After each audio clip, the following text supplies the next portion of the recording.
నమస్కారం, welcome to Telugu stories book. మన ఛానల్లో కథలు మీకు నచ్చితే please like, share and subscribe to Telugu stories book. Hype ఇవ్వడం మాత్రం మర్చిపోకండి. ఈరోజు కథ లవర్ కమ్ హస్బెండ్ ఎపిసోడ్ 8. ఇంకా కథలోకి వెళ్తే, మిత్ర ఇంటికి వచ్చిన కృతి చూసుకోకుండా రిషి పక్కనే కూర్చుంటుంది. ఎవరిది చెయ్యి తగులుతోందని చూసేసరికి రిషి కోపంగా తన్నే చూస్తున్నాడు. అంతే, కృతి చొప్పున లేచి నిలబడింది. సూర్య, విశ్వ, కృష్ణ ముగ్గురు లోపలికొచ్చారు. వాళ్ళని చూసిన రిషి, ఏంటి మిస్ కృతి, ఒక్కదానే రావడానికి భయం వేసిందా? వెంట 3 monkeysని తెచ్చుకున్నావు అన్నాడు వెటకారంగా. అది విన్న Surya, you idiot, hold your tongue, నీ సంగతి చూద్దామని మా అక్క వద్దన్నా కూడా వచ్చామని చెయ్యి పిడికిలు బిగించి ముందుకు వచ్చాడు సూర్య. అయ్యో, భయం వేస్తోంది, ఏంటి ఇప్పుడు నేను నిన్ను చూసి వణకాలా అంటూ నవ్వాడు రిషి. ఇంతలో విశ్వ మాట్లాడుతూ, మీ దాకా ఎందుకు సూర్య సార్, నేను కృష్ణ కలిసి ఉతికి ఆరేస్తామన్నాడు. విశ్వ మాటలు విన్న రిషి కృతితో మాట్లాడుతూ, ఏంటి రౌడీ మొక్కలు స్టాఫ్గా పెట్టుకున్నావా? అంతేలే, మీ నాన్న ఒక రౌడీ అంటూ ఏదో అనబోయాడు రిషి. అంతే, కృతి రిషి కలర్ పట్టుకుని పైకి లేపి, ఏం మాట్లాడుతున్నావు, మధ్యలో మా నాన్నని తెస్తున్నావు, హౌ డేర్ యూ అనగానే మధ్యలో సూర్య మాట్లాడుతూ, అంతేలే, వీళ్ళమ్మ క్యారెక్టర్ లేదు, వీళ్ళ నాన్నుండగానే ఏమన్నా తగులుకుంది, అలాంటి ఆవిడకు పుట్టిన ఈయనకి ఇలాగే మాట్లాడడం వస్తుందన్నాడు సూర్య. సూర్య మాటలో కృతి మాట్లాడుతూ, తప్పు సూర్య, మనకి ఈయంతో ప్రాబ్లం, వాళ్ళ ఫ్యామిలీని లాగొద్దు, ముఖ్యంగా ఆడవాళ్ళని అసలు ఏమీ అనుకో అనగానే రిషి కృతి చేయి విదిలించి, అబ్బబ్బా ఏం నటిస్తున్నా, అందరికీ నాకు వ్యతిరేకంగా ఎగతోస్తావు, మళ్ళీ ఏం తెలియనట్లుగా సర్ది చెప్తామన్నాడు. రిషి మాటల కృతి ఆవేశంగా ఏదో చెప్పేలోపు మిత్ర వాళ్ళ అత్తగారు ఇద్దరు వచ్చారు. మిత్ర రిషికి కాఫీ ఇచ్చి, అత్త వీళ్ళందరికీ నేను పట్టుకొస్తాను, మీరు మాట్లాడుతూ ఉండండి అని వెళ్ళింది. ఆమె కృతిని రిషిని చూడగానే గొడవ అయిందని అర్థమైంది. కృతి నుంచునుండడం చూసి, ఏంటి కృతి నుంచున్నావు, కూర్చో అంది. కృతి ఇబ్బందిగా, పర్లేదా ఆంటీ అంది. అరే, ఎప్పుడూ లేని మొహమాటం దేనికి, చూడు నువ్వు నుంచుంటే నీ తమ్ముడు పియ్య కూడా నుంచున్నారు అంటూ కృతిని కావాలనే రిషి పక్కనే కూర్చోబెట్టింది ఆవిడ. రిషితో మాట్లాడుతూ, నెక్స్ట్ మూవీ రిలీజ్ ఎప్పుడు రిష్విక్ అని అడిగింది. ఇంకో 2 నెలలు పడుతుందా ఆంటీ అన్నాడు రిషి. ఓహో అవును, మీ ఇద్దరు మిత్రాది బెస్ట్ ఫ్రెండ్స్ కదా, మరి మీకు ఒకరికొకరు తెలియదా అని అడిగింది. ఆ మాటకి రిషి తన మనస్సులో, ఈ ముసలిదానికి అన్నీ తెలిసే ఉండి ఇలా అడుగుతోంది అని తిట్టుకుంటున్నాడు. కృతి మాత్రం ఏం మాట్లాడలేదు. ఆమె, మీ ఇద్దరి జంట చాలా బాగుంది, కాకపోతే రిషి ముట్టుకుంటే మార్చిపోయేటట్లుగా ఉన్నాడు అందామె. ఆ మాటకి రిషి పైకి లేచి, నో ఆంటీ, ఈమె ఎప్పటికీ నా జత అవ్వలేదు, అసలు నా స్టేటస్ దరిదాపుల్లో కూడా రాలేదన్నాడు రిషి. అది వినగానే సూర్య కోపం పీక్స్కి వెళ్ళింది. ఆంటీ మీకు తెలియదనుకుంటా, వీళ్ళ ఇంట్లో ప్రేమ పెళ్లి చెడగొట్టుకోవడం, ఉన్న లైఫ్ పార్ట్నర్ని చీట్ చేసి వేరే వాళ్ళని తగులుకోవడం అలవాటే, ఇతనే మా అక్క కాలుగొట్టి సరిపోడన్నాడు సూర్య. ఆ మాటకమే గతుక్కుమంది. ఇంతలో మిత్ర వచ్చి అందరికీ కాఫీ ఇచ్చి, అత్త మీరు చేసింది చాలు, హనీతో రూమ్కి వెళ్ళి టీవీ చూడండి, మేము మాట్లాడుకోవాలంది. దాంతో ఆమె సైలెంట్గా వెళ్ళిపోయింది. మిత్ర కృతితో మాట్లాడుతూ, దిస్ ఇస్ టూ మచ్, నిన్ను మాట్లాడుకోవడానికి రమ్మంటే నువ్వు నీ సైన్యాన్ని వెంటేసుకొచ్చావేంటి అంది మిత్ర. ఆ మాటకి కృతి, ఓ కమాన్ మిత్ర, నేనేం బయట వాళ్ళని తేలేదు, సూర్య సొంత తమ్ముడు, వాళ్ళిద్దరూ కూడా అంతే, అయినా మీరు నలుగురు వచ్చింది మాట్లాడుకోవడానికే అంది. రిషి వేరే వైపు కూర్చున్నాడు. సరే సూర్య, మీ ముగ్గురు కాసేపు ఆ రూమ్లో వెయిట్ చేయండి, మేము ముగ్గురు మాట్లాడుకోవాలంది మిత్ర. అది విన్న కృతి, ఏం అవసరం లేదు, సూర్యకి నాకు పర్సనల్ అంటూ ఏముండదు, అది నీకు కూడా తెలుసుంది. ఆ మాటకి మిత్ర, సరే నీ ఇష్టం తల్లి అంటూ రిషితో, నువ్వేదో అడగాలన్నావు అని అన్నది మిత్ర. దాంతో రిషి సీరియస్గా, మిస్ కృతి అనగానే కృతి చెయ్యడ్డం పెట్టి, చూడండి రిష్విక్ గారు, నా పేరు మిస్ కృతి కాదు, కాల్ మీ సుకృతి అంది. మీ పేరేదైతే నాకేంటి కానీ, మీరు మీ స్టాఫ్ కలిసి నా మీద అటెంటివ్ మర్డర్ ప్లాన్ చేశారు, దానికి మీ సమాధానం అని అడిగాడు సూటిగా రిషి. దాని కృతి ఏదో చెప్పేలోపు, అసలు మీకు అలా ఎందుకు అనిపించిందో చెప్తారా అని అడిగాడు విశ్వ. కృతి విశ్వని చూస్తూ ఉంటే రిషి కృతిని చూస్తూ, ఓ సుకృతి మేడం, క్వశ్చన్ ఇక్కడ అన్నాడు. దానికి రిటార్ట్గా విశ్వ, ఓ రిష్విక్ గారు, ఆన్సర్ ఇక్కడ అన్నాడు. కానీ రిషి అసలు పట్టించుకుంటేనా? అది చూసిన సూర్యకి తిక్కలేస్తోంది. వెంటనే కృతి మాట్లాడుతూ, మీకు అలా ఎందుకు అనిపించింది అని అడిగింది రిషిని. నేనేమీ అమాయకుణ్ణి కాదు, మీరు పందిన వల్ల పడ్డానికి అన్నాడు రిషి. ఆ మాటకి సూర్య వ్యంగ్యంగా, నువ్వు అమాయకుడివని మాకు తెలుసు కానీ అసలు విషయానికి రా అన్నాడు. దాంతో రిషి కోపంగా, మిత్ర, నీకు ఈమెను మాత్రమే రమ్మని చెప్పాను నేను, ఈ జఫాగాళ్ళను కాదని అరిచాడు. దాంతో కృతి, చూడండి రిష్విక్ గారు, మాట అనే ముందు జాగ్రత్త అని వేలు చూపించింది. వీళ్ళ మాటలకి మిత్ర తలకొట్టుకుంటూ, మీ ఇద్దరిని పిలిచి రాజీ చేయాలనుకోవడం నాదే తప్పంది. దాంతో రిషి మాట్లాడుతూ, సరే, మీ స్టాఫ్ నాకు ఎందుకు స్పెషల్ లంచ్ ప్రొవైడ్ చేశారు అని అడిగాడు రిషి. మీకే కాదు, మా రెస్టారెంట్లో షూటింగ్ జరిగితే హీరో హీరోయిన్ డైరెక్టర్లకి అలాగే ప్రొవైడ్ చేస్తాం. ఏ, మీరు వాళ్ళని అడగలేదా అన్నది కృతి. అలా అందరినీ అడగాల్సిన అవసరం నాకు లేదు. సరే, మరి మా చెఫ్ చేసిన ఫుడ్లో ఏదో కలిపారని నా అనుమానం, దీనికి మీ సమాధానం అని అడిగాడు రిషి. మీది అనుమానం అని మీరే అంటున్నారు, మరి ఏ ఆధారంతో ఆ మాట అంటున్నారు అని అడిగింది కృతి. నాది అనుమానం. సరే, ఒకవేళ అదే నిజమైతే మీరు ఏం చేస్తారు అని అడిగాడు రిషి. కృతికి సౌండ్ లేదు. అది నిజమే, ఇప్పుడు ఎలా అనుకున్నది.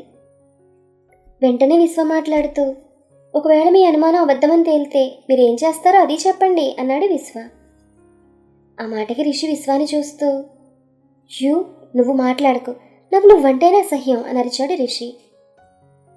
మిస్టర్, మీకు ఆల్రెడీ చెప్పాను జాగ్రత్తగా మాట్లాడమని.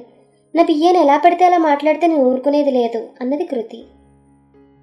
అబ్బచా, మరి మా పియ్యే మీరు ఏదో కల్పించిన ఫుడ్ తిని హాస్పిటల్లో చావు బ్రతుకుల మధ్య కొట్టుమిట్టాడుతోంది, మరి దానికి నేనేం చేయాలి అన్నాడు రిషి. నేను మీకు నచ్చకపోతే అది మీ ప్రాబ్లం. ఓకే, కాసేపు మీ మాటకే వద్దాం. మా ఫుడ్ తినే మీ పియ్యే హాస్పిటలైజ్ అయ్యిందైతే ఆ ఫుడ్ వల్లనే అని మీరు నిరూపించండి, అప్పుడు నేను మీ కాళ్ళు పట్టుకుని మీరు ఏం చెప్తే అది చేస్తానన్నాడు ఆవేశంగా విశ్వ. నువ్వే కాదు, మీ మేడం కూడా అని రిషి అనేసరికి, మా మేడం కూడా అన్నాడు విశ్వ. దాంతో కృతి గతుక్కుమంది. అదేంటి, విశ్వ వీరావేశంలో ఏం మాట్లాడుతున్నాడు, ఇప్పుడు నాకు యాంటీగా రిషి నిరూపిస్తే అనుకున్నది కృతి. రిషి ఎవరికో ఫోన్ చేసి ఎక్కడున్నారు అని అడిగాడు. ఓ, సిగ్నల్ దాటారా, అయితే లెఫ్ట్ తీసుకుని సెకండ్ రైట్ ఎండింగ్ హౌస్కి రండని ఫోన్ పెట్టేశాడు. మిత్ర, నా కోసం ఒకళ్ళు వస్తున్నారు, వెళ్ళి తీసుకొస్తాను బయటికి వెళ్ళాడు రిషి. అతను వెళ్ళగానే కృతి, ఏ విశ్వ, ఏం మాట్లాడుతున్నావు అర్థమవుతోందా, మనం అతని కాళ్ళు అంటుంటే, అబ్బా మీరు కంగారు పడకండి మేడం, మే హూనా అన్నాడు కళ్ళెగరేస్తూ విశ్వ. ఇంతలో మిత్ర మాట్లాడుతూ, సూర్య, ఈ ఇష్యూ అయ్యాక మీ ముగ్గురు గెస్ట్ రూమ్కి వెళ్ళండి, నేను వీళ్ళతో మాట్లాడాలంది ఏమో సీరియస్గా.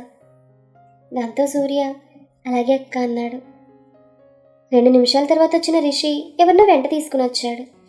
వచ్చిన అతని చేతిలో ఏదో కవర్ ఉంది. రిషి కూర్చుని అతను కూర్చోమన్నాడు.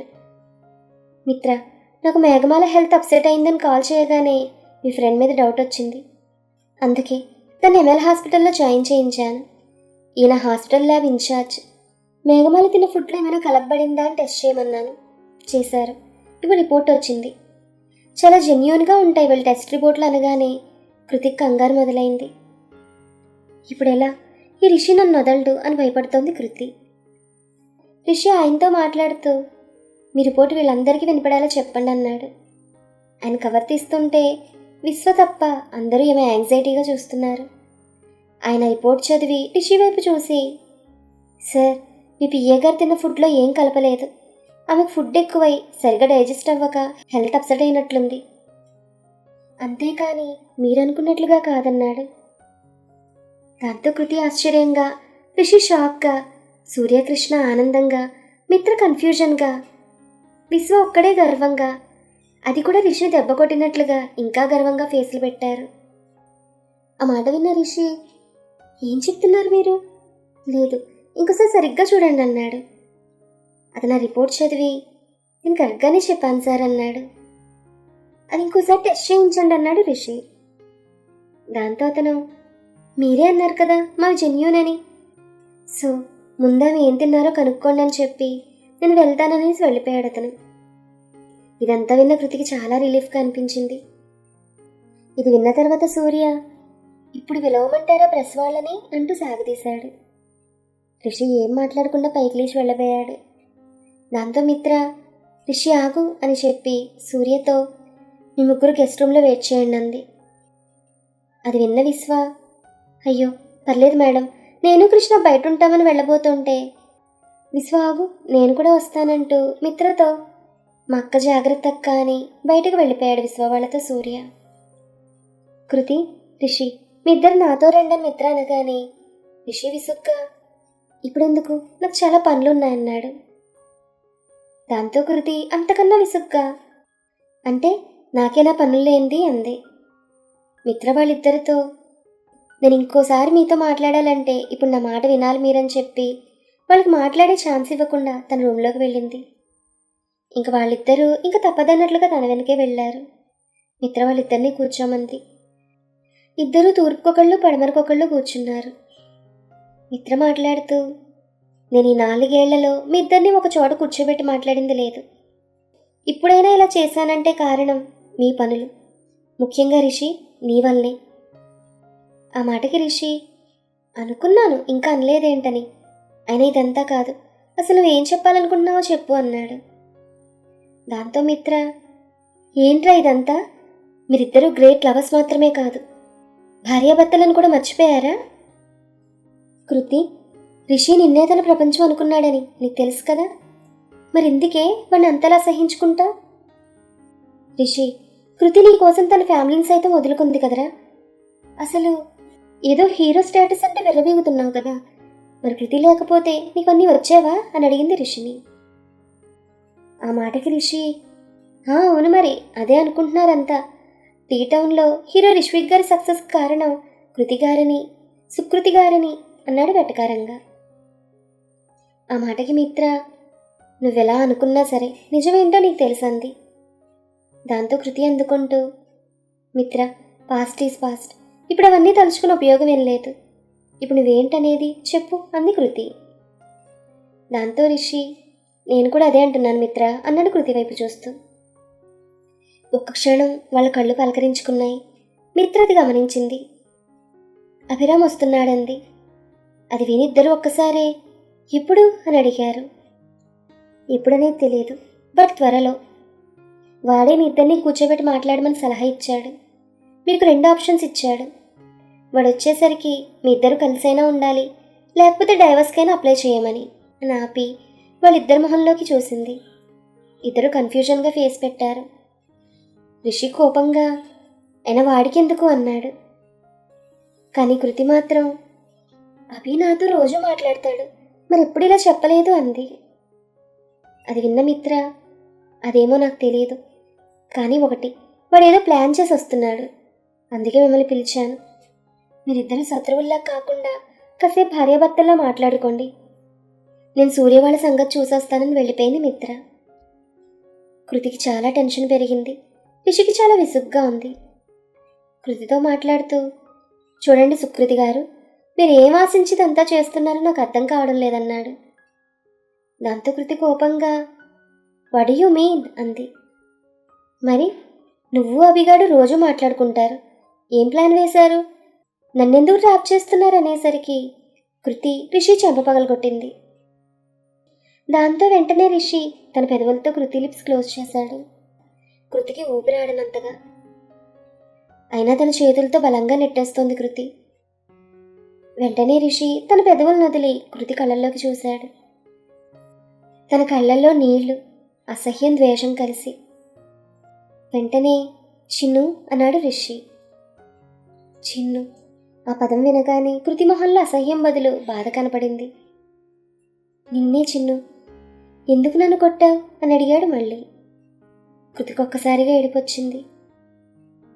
మనం లవ్ చేసుకునేటప్పుడు నీకు కానీ నాకు కానీ కోపం వస్తే ఇలాగే కదా చేసుకునేవాళ్ళం అన్నాడు రిషి. కృతి అవునన్నట్లుగా తల ఊపింది.